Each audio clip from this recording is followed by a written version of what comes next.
Assalamu alaikum and welcome back to another video. My name is Arslan Arif and I am the founder and director of Study Zone Consultant.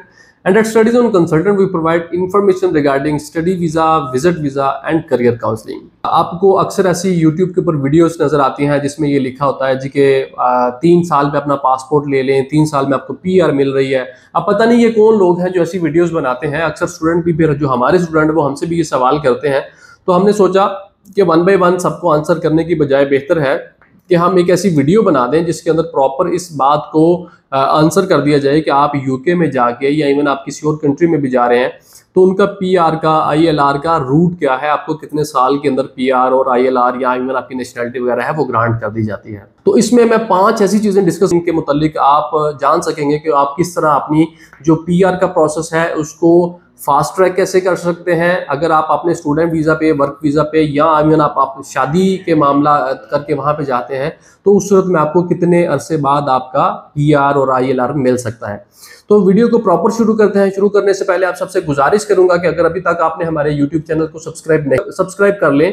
इस channel के ऊपर आपको study visa, visit visa और career counselling के ऊपर तमाम videos मिल जाएंगी जो आपके तमाम सवालात के जवाबात भी दे देंगे। तो प्रॉपर स्टार्ट करते हैं जी। सबसे पहली कैटेगरी है वो है आपका स्टूडेंट वीज़ा। अब नॉर्मली यहाँ से स्टूडेंट या बैचलर्स के लिए जाते हैं या मास्टर्स के लिए जाते हैं, तो दोनों सूरतों में आपको यूके के अंदर ऑलमोस्ट 2 इयर्स PSW दिया जाता है। अब यहाँ पे अगर आपकी बात की जाए कि 3 साल आपके ये हो गए, 2 साल आपका PSW हो गया, तो जो यूके के अंदर आपको नेशनलिटी मिलती है उसके लिए आपके लिए मैंडेटरी कंडीशन है कि आपने वहाँ पे अपना 10 साल का जो टेन्योर है वो पूरा करना है। उसके बाद जाके आपको आपकी PR या नेशनलिटी या ILR मिलेगी। अब उसमें क्या होता है कि स्टूडेंट यहाँ से जाते हैं, 3 साल उनके वो स्टूडेंट वीज़ा के ऊपर चले जाते हैं, 2 साल का फिर उसको PSW मिलता है। अब नॉर्मली स्टूडेंट क्या करते हैं कि अगर वो ऐसा करेंगे कि पहले उन्होंने स्टूडेंट वीज़ा लिया बैचलर्स के लिए, फिर उन्होंने मास्टर्स के लिए, फिर उन्होंने PhD के लिए ले लिया, तो उस सूरत में भी उनको वो 10 साल का ट्रैक लगेगा। अगर वो उससे हट जाते हैं, अपने आप को बैचलर्स के बाद ही आगे वो अपना वर्क परमिट पे शिफ्ट हो जाते हैं, अपने आप को एंगेज कर लेते हैं प्रॉपर फुल टाइम जॉब के अंदर, तो उस सूरत में उनके 2 साल के वो PSW प्लस उसके ऊपर उनका 5 साल का जो दुरानिया होगा वो सारा वो प्रोसेस मुकम्मल करेंगे, तो उसके बाद जाके उनको आपकी जो PR है वो मिलेगी।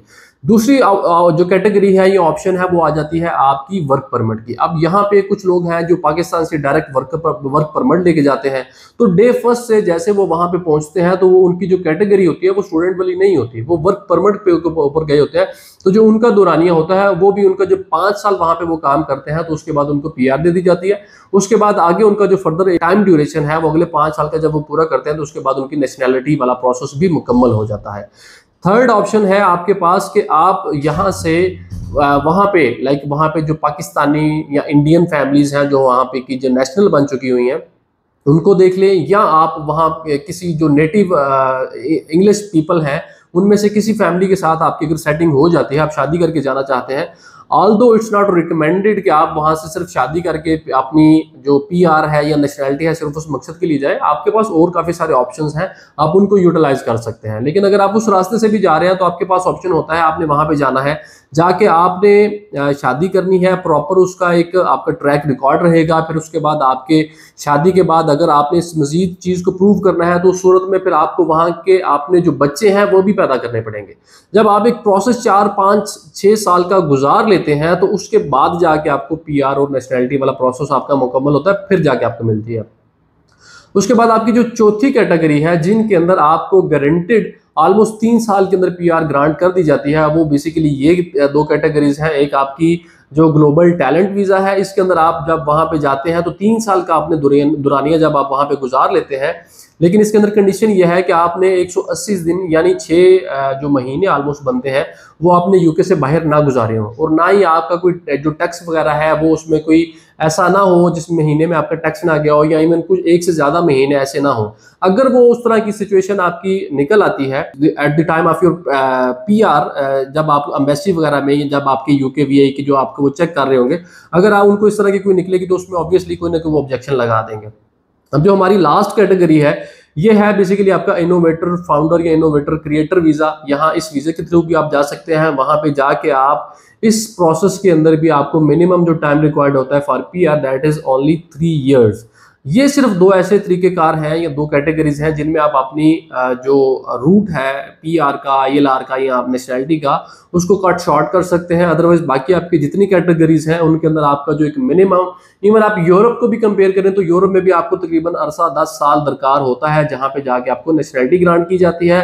5 साल बाद या उससे थोड़े कुछ अरसा बाद आपको PR या ILR वगैरह ग्रांट कर दी जाती है, लेकिन नेशनैलिटी के लिए आपको ऑलमोस्ट 10 साल का अरसा दरकार होता है।